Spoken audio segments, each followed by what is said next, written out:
جناب فریادی صاحب امریکہ، السلام علیکم۔ آپ کے یاد فرمانے کا شکریہ۔ آپ کے ہمیں 6 سوال موصول ہوئے، جواب حاضر۔ آپ نے پوچھا کہ جوس، شربت، چائے، بوتل وغیرہ کو 3 سانسوں میں پینے میں دشواری ہوتی ہے، تو ان چیزوں کو سنت کے مطابق کس طرح پیا جائے؟ یہاں میں سمجھتا ہوں کہ 3 سانسوں سے آپ کی مراد یہ ہوگی کہ زائد سانسوں میں پینا، یعنی 6 یا 5 سانسوں میں، جیسے چائے ظاہر ہے 3 سانس میں نہیں پی جا سکتی، یا شربت جو ہے وہ 5-6 سانس لے کر پیا جاتا، تو اس میں کوئی حرج کی بات نہیں۔ لیکن کم سے کم جیسے پانی جو ہے اس کو 3 سانسوں میں پیا جائے، یعنی اس کے مراد یہ ہے کہ جیسے گلاس منہ کو لگا لیں تو سارا پانی ایک ہی سانس یا 2 سانس میں پینا جو ہے وہ منع اور سنت کے خلاف ہے۔ لیکن اگر کوئی آدمی اطمینان سے پینا چاہے تو 3-4 بلکہ 5-6 سانس میں بھی اگر وہ پی لے، جیسے جوس یا شربت یا چائے، تو اس میں شرعاً کوئی حرج نہیں۔ دوسرا آپ نے پوچھا کہ اولیاء اللہ کے مزارات کی حاضری کے وقت کون سی دعا پڑھنی چاہیے؟ دیکھیے، ہمارے یہاں ختم شریف کا ایک طریقہ ہے، کم سے کم 4 قل شریف پڑھ لیں، اور ممکن ہو تو قل هو اللہ احد جو ہے یہ 3 مرتبے پڑھیے آپ، اور اسی طریقے سے سورہ فاتحہ جو ہے وہ پڑھیں، درود شریف پڑھیں، اور مزار کے پائنتی کی طرف سے داخل ہو کر السلام علیکم یا اہل القبور کہہ کر، اور قبلے کی جانب پیٹ کر کے میت کے چہرے کی جانب اپنا منہ کر کے، اور اس طریقے سے ان کو ایصال ثواب کیا جائے۔ رہا اس میں کون سی دعا پڑھی جائے، جو دعا جو صورتیں آپ کو یاد ہوں وہ پڑھیں اور ان کے لیے ایصال ثواب کریں۔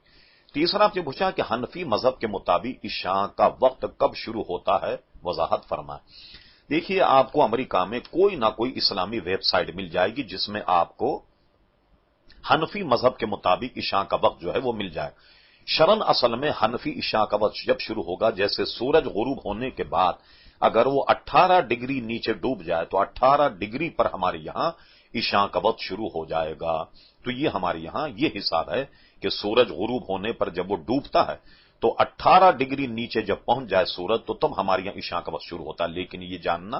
آپ کے لیے مشکل ہوگا، لہٰذا جو ہماری اسلامی ویب سائٹ ہیں ان میں حنفی نماز کا وقت آپ جو ہے وہ حاصل کر کے اس کے بعد اپنے پاس محفوظ رکھیں اور اس کے مطابق آپ عشاء کی نماز پڑھا کریں۔ چوتھا آپ نے یہ پوچھا کیا ہم عشاء کی نماز مغرب کی نماز کے آدھے گھنٹے کے بعد پڑھ سکتے ہیں؟ نہیں، ہمارے یہاں تو آدھے گھنٹے کے بعد جو ہے وہ مغربی کا وقت رہتا، عشاء کا وقت نہیں ہوتا، اس لیے آپ اس وقت عشاء کی نماز نہیں پڑھ سکتے۔ پانچواں، روضہ رسول صلی اللہ علیہ وسلم کی حاضری کے وقت کے آداب کیا ہیں اور اس وقت ہمیں کون سی دعا پڑھنی چاہیے؟ اس میں قرآن مجید فرقان حمید کی یہ آیت بطور خاص پڑھی جائے، وَلَوْ أَنَّهُمْ إِذْ ظَلَمُوا أَنفُسَهُمْ جَاءُوكَ فَاسْتَغْفَرُوا اللَّهَ وَاسْتَغْفَرَ لَهُمُ الرَّسُولُ لَوَجَدُوا اللَّهَ تَوَّابًا رَحِيمًا، جس کے معنی یہ ہیں اگر لوگ اپنی جانوں پر ظلم کریں، اور اے میرے حبیب صلی اللہ علیہ وسلم جب یہ تمہارے دربار میں حاضر آ جائیں اور اللہ تبارک و تعالی سے مغفرت چاہیں اور تم بھی ان کے لیے مغفرت چاہو تو لوجدوا اللہ تواب رحیمہ، وہ اپنے گناہوں کا بخشنے والا اللہ تبارک و تعالی کو مہربان پائیں۔ یہ آیت تلاوت کیجئے، کثرت سے درود شریف پڑھیے، اور ہاتھ باندھ کر گردن جھکائے، جیسے کوئی ملزم اور مجرم اپنے آقا کے سامنے جب جاتا ہے تو کس طریقے سے گردن جھکا کر جاتا ہے، اس طرح ایک بہت بڑی سرکار میں آپ پیش ہو رہے ہیں، ایسے جائیے جیسے کوئی ملزم جو ہے، کوئی مجرم جو ہے اپنے آقا کے سامنے گردن جھکا جاتا ہے، اور درود شریف کی کثرت کرتے جائیے، اور حضور علیہ السلام کے مزار پر انوار کی طرف چہرہ کیجیے، کعبے کی طرف پشت کیجیے کہ روضہ رسول کا ادب یہی۔ حضرت شیخ محقق شاہ عبدالحق محدث دہلوی نے یہی لکھا، فتاوی عالمگیری میں یہی ہے کہ جب حضور کی حاضری ہو مزار شریف کی، اس طرح کھڑا ہو جیسے کہ نماز کے لیے کھڑا ہوتا، تو حضور کے روضہ انور کی طرف چہرہ ہو اور کعبے کی طرف پیٹھ ہو، اور حضور علیہ الصلوۃ والسلام سے رحم و کرم کی بھیک مانگی۔ چھٹا آپ نے یہ پوچھا کہ حضور صلی اللہ علیہ وسلم کی کچھ تسبیحات بتائیں کہ وہ ہمیں کیسے اور کن اوقات میں پڑھنی چاہیے۔ مشکاہ شریف میں کتاب الصلاۃ میں آپ دیکھیے کہ کتاب التشہد ہے جس میں التحیات کا بیان، پھر اس کے بعد کتاب درود شریف ہے، درود شریف کا بیان،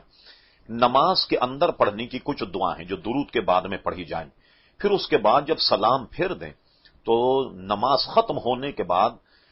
صاحب مشکات نے ایک باب باندھا کہ نبی کریم علیہ الصلوۃ والسلام اس وقت کون سی تسبیحات پڑھتے تھے، یہ تو آپ کو اس کتاب میں مل جائیں گے، دو ایک کا ذکر میں کر دیتا ہوں۔ حضور صلی اللہ علیہ وسلم نے بطور خاص نماز کے بعد یہ تعلیم فرمائی کہ 33 مرتبے سبحان اللہ، 33 مرتبے الحمدللہ اور 34 مرتبے اللہ اکبر پڑھیں تو اس کا بے شمار ثواب جو ہے وہ آپ کو ملے۔